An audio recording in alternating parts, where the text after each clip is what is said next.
Tout au long de cette série sur la Sira, nous verrons de nombreux exemples illustrant le leadership extraordinaire du prophète Muhammad, paix et bénédiction sur lui.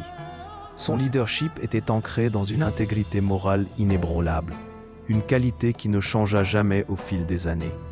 Contrairement à beaucoup d'autres qui deviennent corrompus ou arrogants après avoir acquis le pouvoir ou la richesse, le prophète, paix et bénédiction sur lui, resta toujours un modèle d'humilité et de droiture, que ce soit lorsqu'il était un homme vulnérable à la Mecque, avec quelques partisans, ou un dirigeant puissant à Médine.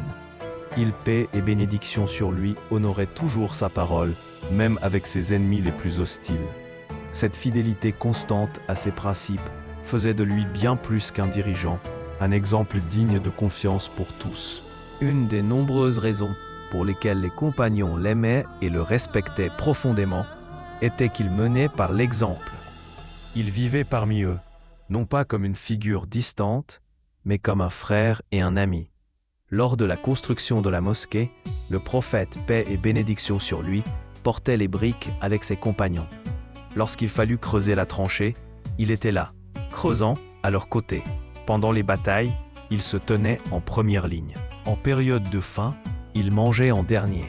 Il partageait leur joie et leur peine, assistant à leur mariage, à leurs funérailles et à tous les aspects de leur vie. Bien qu'il recevait la révélation directe d'Allah, le prophète, paix et bénédiction sur lui, consultait néanmoins ses compagnons et respectait leurs opinions.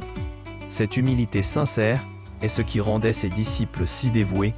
Ils étaient prêts à se tenir à ses côtés, à se battre pour lui et même à donner leur vie pour sa cause. Sa direction transforma des vies. Sa dévotion, sa sincérité et son caractère allumèrent une torche dans l'obscurité, une lumière qui enflamma les cœurs de ses compagnons, qui la portèrent ensuite au reste du monde. Cette transformation fut rien de moins qu'un miracle. Dans son œuvre Al-Fizal, l'imam Ibn Hazm note que les Arabes étaient historiquement divisés, des milliers de tribus et de clans qui ne se soumettaient jamais à une autorité centrale. Ils menaient des vies marquées par l'orgueil, l'inimitié, l'injustice, l'ignorance et l'anarchie.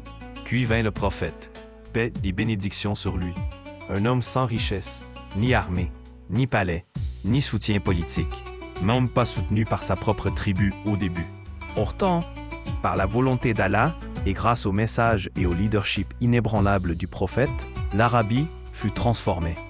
Des gens de tous horizons embrassèrent l'islam et commencèrent à vivre selon les enseignements du Coran. Même des chefs tribaux puissants et des rois, malgré leur richesse et leur influence, choisirent de suivre le prophète, paix et bénédiction sur lui, un orphelin humble et berger qui ne savait ni lire ni écrire. Sous sa direction, des tribus en guerre devinrent une Oumma unie. Les cœurs changèrent, l'orgueil devint humilité, l'hostilité fraternité, la cruauté compassion, l'ignorance connaissance et l'anarchie justice. Comme l'a conclu Ibn Hazm, cet héritage à lui seul suffit à prouver que Muhammad, paix et bénédiction sur lui, était véritablement le messager d'Allah. Même si cette transformation avait été son seul miracle, elle aurait amplement suffi. La Sira du prophète, paix et bénédiction sur lui. Passez 365 jours avec la vie du prophète. Vivez chaque jour avec sa Sira. Une série sur la Sira du prophète qui s'étend sur toute une année. Abonnez-vous, aimez, partagez, commentez et transmettez ce programme à vos proches. Apprenez la voix du prophète.